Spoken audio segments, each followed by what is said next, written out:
1, 2, 3, come on.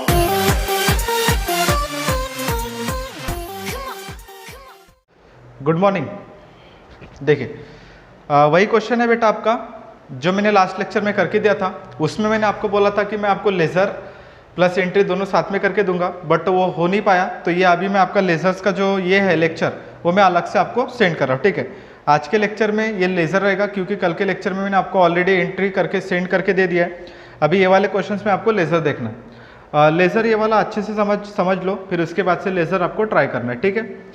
तो question number जो मैंने आपको करके दिया था उसका क्वेश्चन नंबर आपके पास नोट डाउन है, एंट्री भी नोट डाउन है। बस उसको अभी अपने बुक सामने रखिए और ये वीडियो देखिए, ठीक है। ज़्यादा वीडियो बड़ा बनेगा नहीं, बस ये 10 से 15 मिनट के बीच में हो जाएगा।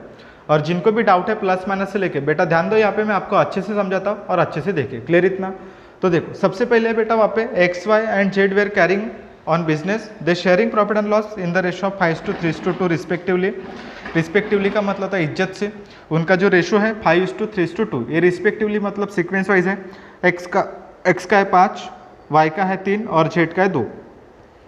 असेट साइड में plant and machinery, investment, stock, already मैंने क्वेश्चंस पढ़ लिया है तो मुझे इतना नहीं लगता कि मुझे वापस से पढ़ना चाहिए। अभी एंट्री पे फोकस करो। तो सबसे पहले बेटा आप लोगों की जो एंट्री है वो एंट्री होगी असेट्स ट्रांसफर टू रियलाइजेशन, जो कि आप लोगों ने किया है। असेट्स ट्रांसफर टू रियलाइजेशन की एंट्री आपने किया है। Realisation account debit to all assets account credit, तो जितनी भी आपके असेट्स है वो क्या हो चुके हैं, क्रिएट हो चुके हैं। तो रियलाइजेशन के डेबिट में किसका नाम लिखेंगे, असेट्स का नाम। तो देखिए यहाँ पे आ जाओ, तो यहाँ पे देखो रियलाइजेशन के डेबिट में पहले लिखेंगे प्लांट एंड मशीनरी, अमाउंट कितना बेटा 20,000। सेकंड में लिखेंगे इन्वेस्टमेंट, लिखा होगा आपने, अमाउंट है 8,000। थर्ड में है स्टॉक, उसका अमाउंट है 30,000 और उसके बाद है डेटर्स, उसका अमाउंट है 18,000 है वहाँ पे ऐसा। तो ये हो गया आपकी पहली एंट्री। पहले एंट्री वहाँ पे लिखा है realisation account debit to all assets account credit. तो रियलाइजेशन के डेबिट में पूरी के पूरी असेट्स का नाम लिखेंगे, बिकॉज जस्ट जिसके अकाउंट में उसका नाम नहीं लिखा जाता है, दैट इज द क्वेश्चन, ठीक है। उसके बाद सेकंड है आपकी outside liability transfer to realisation. Realisation में ट्रांसफर करेंगे आउटसाइड लाइबिलिटी, जो आपने सेकंड एंट्री पास करी है वही बेटा आपका creditors account debit to realisation account credit. तो creditors account debit to realisation, तो क्रेडिटर्स, तो देखिए क्रेडिटर्स अकाउंट बनाने रियलाइजेशन अकाउंट है, तो रियलाइजेशन के क्रेडिट में किसका नाम लिखेंगे, सन्ड्री क्रेडिटर्स, अमाउंट कितना लिखेंगे 21,000। क्लियर? थर्ड जो एंट्री आपने लोगों ने करी है आरडीडी, तो RDD transfer to realisation entry आप लोगों के पास करी है। RDD account debit to realisation, वापिस से जिसके अकाउंट में उसका नाम नहीं लिखते, तो रियलाइजेशन के क्रेडिट में किसका नाम लिखेंगे बेटा, आरडीडी, अमाउंट कितना लिखेंगे 1,000 रुपीज मात्र। समझाइए? उसके बाद नेक्स्ट वाली जो एंट्री है रिजर्व फंड। रिजर्व फंड की जो एंट्री मैंने करके दिया था उसका अमाउंट जो है 20,000 है। रिजर्व फंड का मतलब होता है वो वाला फंड जो प्रीवियस ईयर के प्रॉफिट में से मैंने थोड़ा थोड़ा सा पैसा बचा के रखा है, उसको बोलते हैं फंड। ये फंडिंग की एंट्री क्या होगी बेटा, तो ये फंडिंग की एंट्री होती है बेटा reserve fund account debit to X Y Z capital account credit. तो तीनों के capital, X capital account credit, Y capital account credit, Z capital account credit. Narration आपने लिखा होगा being reserve fund transfer to partners capital. तो देखिए x Y Z, तो ये देखो एक्स है, वाई है, जेड है, तीनों का कैपिटल अकाउंट है ये।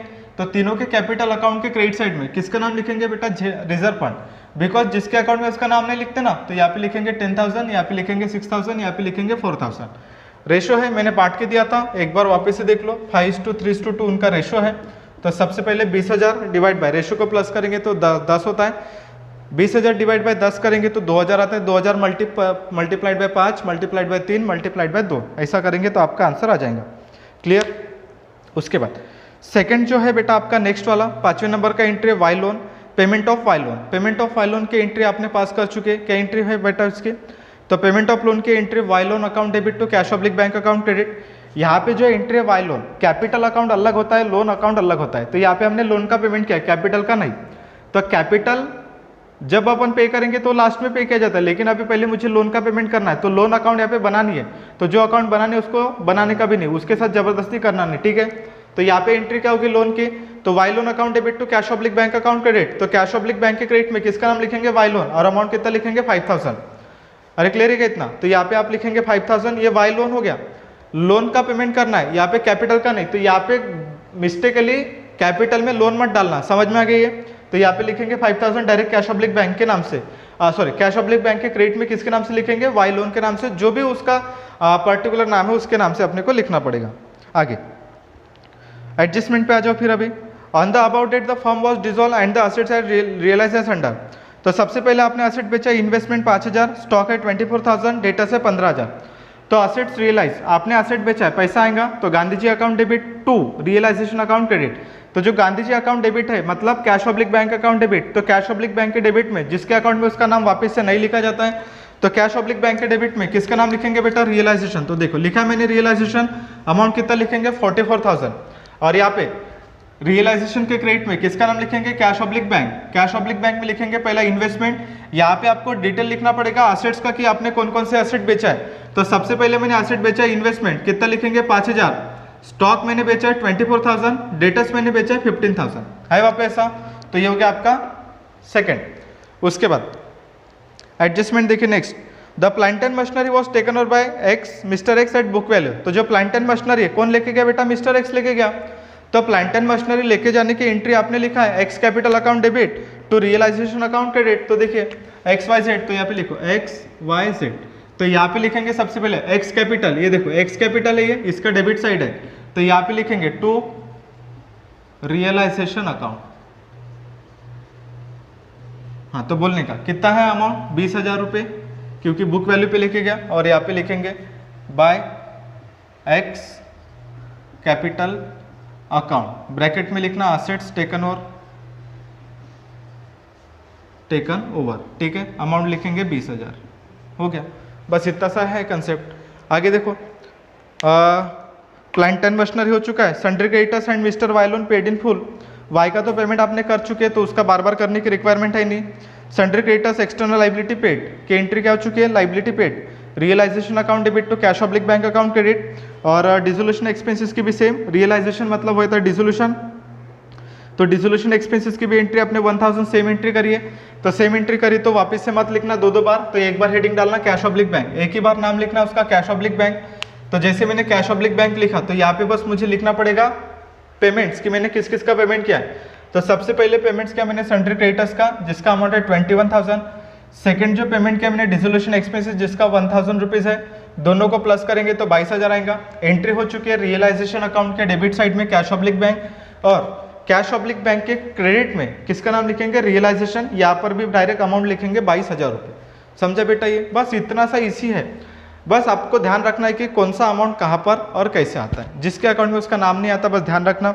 और जो बैलेंस है तो देखिए बैलेंस ये वाला कैश ऑब्लिक बैंक, अभी असेट साइड में देखो कि कैश असेट्स है, बैंक भी असेट्स है, तो दोनों अकाउंट, तो यहाँ पे अपन ने दोनों अकाउंट बनाए, तो दोनों अकाउंट के डेबिट साइड में किसका नाम लिखेंगे, बैलेंस के नाम से। अभी दोनों का बैलेंस प्लस करना पड़ेगा, 3000 प्लस 5000, सॉरी 2000, 3 + 2 कितना हो गया 5 हो गया, तो दोनों का प्लस करके 5000 आ जाएगा। अलग अलग लिखने की रिक्वायरमेंट नहीं, डायरेक्ट बैलेंस लिखेंगे तो भी चल जाएगा। और कैपिटल, तो देखिए कैपिटल उनके अकाउंट में आएगा बैलेंस के नाम से 20,000, 10,000 और 4,000। समझ में आएगा, तो ये हो गया। इसके बाद का जो प्रोसेस है प्लस माइनस उसमें ध्यान दो, बस बाकी इजी है।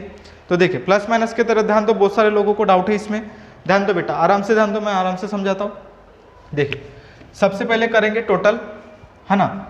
देखिए टोटल करने के पहले सबसे पहले ध्यान रखना ये टोटल हमेशा रफ में होना चाहिए। मैं कहीं पर भी कॉलम के अंदर, यहाँ पे मैं भले ही कॉलम के अंदर कर रहा हूँ क्योंकि मेरे पास बाकी जगह नहीं है, लेकिन जब आप टोटल करेंगे तो रफ में करेंगे बेटा। कॉलम के अंदर चिंगड़ी मत करना, टोटल हमेशा पेंसिल से होना चाहिए, जहाँ पर भी करें पेंसिल से कीजिए, पेन से करिए लेकिन रफ में करिए। समझ में आएगा। टोटलिंग कॉलम्स के अंदर कहीं पर भी कुछ भी अमाउंट लिखने की रिक्वायरमेंट नहीं है, कॉलम के अंदर अमाउंट आना ही नहीं चाहिए। समझ में आ गया कि मैंने क्या बोला, कॉलम के अंदर एकदम फेयर वर्क होना चाहिए और जो भी आप काड़े करेंगे वो सब बाहर होना चाहिए, ठीक है। भले मैं यहाँ पे कॉलम के अंदर कर रहा हूँ टोटल, तो सबसे पहले यहाँ पे लिखेंगे क्रेडिट साइड और फिर बाद में लिखेंगे डेबिट साइड। क्रेडिट साइड का टोटल कीजिए तो यहाँ पे आएगा 0, 1, 2, 3 0 कॉमन है, 1 और 1 2, 2 और 4 कितना होता है 6, वापिस कुछ भी नहीं, 2 और 1 3, 3 और 4 7, 7 और 2 9, 96,000 आएगा ऐसा। उसके बाद यहाँ पे 96,000, हाँ एक सेकेंड, 3 0 कॉमन है तो यहाँ पे लिखेंगे 3 0 कॉमन।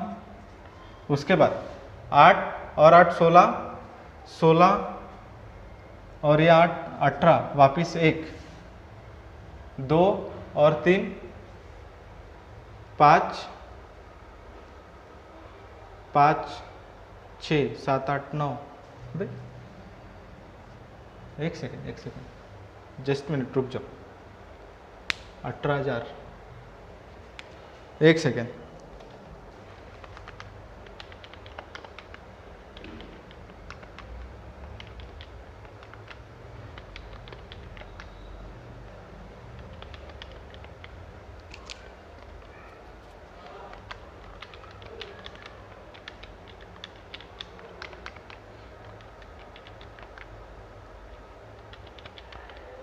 $86 होता ना रे बेटा, 86 होता ना रे बेटा।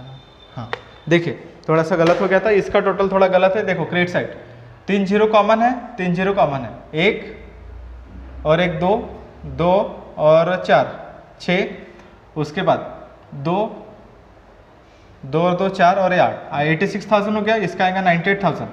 तो देखिए ये सबसे पहले आपका क्रेडिट साइड है और फिर बाद में डेबिट साइड। तो डेबिट साइड का टोटल कैसे करेंगे, तो डेबिट साइड का टोटल आता है बेटा 98,000 और क्रेडिट साइड का टोटल आता है 86,000। तो ध्यान से सुनो, सबसे पहले डेबिट साइड बड़ा है, क्रेडिट साइड छोटा है, मतलब इनकम कम है एक्सपेंसेस ज़्यादा है, इनकम कम है एक्सपेंसेस ज़्यादा है। अगेन वापस, इनकम कम है एक्सपेंसेस ज़्यादा है, इनकम कम है एक्सपेंसेस ज़्यादा है, इनकम 86 एक्सपेंसेस 98। तो हमेशा ध्यान रखना बड़ी में से छोटी माइनस करना, मतलब डेबिट में से क्रेडिट माइनस करेंगे तो क्या निकलेगा, लॉस। डेबिट मतलब एक्सपेंसेस, इनकम मतलब क्रेडिट। तो यहाँ पे माइनस करो 86 माइनस करेंगे तो यहाँ पे बचेगा 12,000, ये हो गया आपका लॉस, क्योंकि 98,000 बड़ा है, 98,000 टोटल है इसका, यहाँ पर भी आएगा 98,000। क्लियर इतना। अभी जो लॉस है, लॉस किसको बांटते हैं, पार्टनर्स को। तो यहाँ पे लिखेंगे बाय पार्टनर्स कैपिटल अकाउंट। तो पार्टनर्स कैपिटल अकाउंट में सबसे पहले X कैपिटल, Y कैपिटल और Z कैपिटल। हाँ 12,000 का लॉस है, कैसे बांटेंगे बेटा, बांट के बताओ तो मुझे। 12,000 का लॉस है तो 12,000 का लॉस बांटेंगे तो सबसे पहले रेशो आपको दिया है 5:3:2। तो 5:3:2 के रेशो में बांटेंगे तो 12,000 डिवाइड बाय 10 करेंगे तो 1200 आएगा, और 1200 इंटू 5 करेंगे तो हो जाएगा 12×5 = 60, मतलब 6,000। 1200 इंटू 3 करेंगे तो 3600 हो जाएगा, और 1200 इंटू 2 करेंगे तो 2400 हो जाएगा। ये मैंने शॉर्टकट निकाला, आपको रेशो पता है कैसे निकालते तो आप निकाल लीजिए। तो यहाँ पे लिखेंगे 12,000। नहीं समझता है तो मुझे बताइए। ये सबसे पहले ये है आपका 5:3:2, मुझे डायरेक्टली पूछ सकते हो, 10 हो जाएगा। तो 12,000 डिवाइड बाय 10 तो कितना आएगा 1200। 1200 को मल्टीप्लाई करेंगे, एक बार 3 से, एक बार 5 से और एक बार 2 से। ठीक है, इधर डेबिट में, सॉरी क्रेडिट में, इधर का में आएगा डेबिट में 2 रियलाइजेशन अकाउंट। लिखो यहाँ पे अमाउंट, अभी ब्लैक से लिखता हूँ। तो यहाँ पे 6,000, 3,600, 2,400 कीजिए टोटल, 4 और 4 8। तो यहाँ पर भी आएगा 8 में से माइनस करो 2,400, तो यहाँ पे बचेगा 5,600। तो पहला हो गया 5,600, दूसरा कितना हो जाएगा 16,000। तो 16,000 में से माइनस करो 3,600, तो यहाँ पे बचेगा 12,400। तो सेकंड में बचेगा 12,400, ये हो जाएगा 30,000। तो 30,000 में से माइनस करो 26,000 बराबर, तो बचेगा कितना 4,000। तो यहाँ पे बचेगा 4,000। यहाँ पे जो नाम आता है इसको बोलते हैं बैंक अकाउंट, बैलेंसिंग फिगर। ठीक है, इधर डेबिट में तो इधर क्या में आएगा क्रेडिट में। तो यहाँ पे लिखेंगे 4,000, 12,400 और उसके बाद 5,600, 0 0 0, 5 6 7 8 और ये 12, 4 6 7 5 12 1, 22,000। हाँ तो करो, हो गया टैली। ये 22 और 22 44 और 5 49, तो यहाँ पे आएगा 49,000 और यहाँ पर भी आप लिखेंगे 49,000। हो गया, बस इतना आपको करना है। समझ में आ गया कैसे करना है बेटा। तो लास्ट में बैंक अकाउंट टैली हो जाना चाहिए, बात खत्म। उसके बाद लास्ट वाली एंट्री लिखना आप लोग लॉस की, क्योंकि मैंने लॉस की एंट्री बताया था कि लॉस की एंट्री तभी निकलेगी जब आप लेजर बनाएंगे। तो ये पर मैंने लेजर बना दिया। तो लेजर में लॉस की एंट्री देखो, लॉस की एंट्री क्या लिखेंगे, लॉस की एंट्री। तो यहाँ पे लॉस की एंट्री लिखे मेरे साथ। तो लॉस की एंट्री होगी बेटा, लिखो सबसे पहले लिखेंगे आप X capital account debit 6,000, Y capital account debit 3600, Z capital account debit 2400, to realisation account credit 12000। क्योंकि 12000 का लॉस है तो 12000 के लॉस को रेशो में बांटेंगे तो ये वाला अमाउंट आएगा, तो यही वाला अमाउंट लिखेंगे। क्या लिखेंगे, वापस से रिपीट कर रहा हूँ, क्या लिखेंगे, X capital account debit 6000, Y capital account debit 3600 और Z capital account debit 2400, realisation account credit 12000 और नरेशन आएगा बीइंग लॉस ऑन रियलाइजेशन। ऐसी एंट्री करेंगे, आपका प्रॉब्लम कंप्लीट हो जाएगा।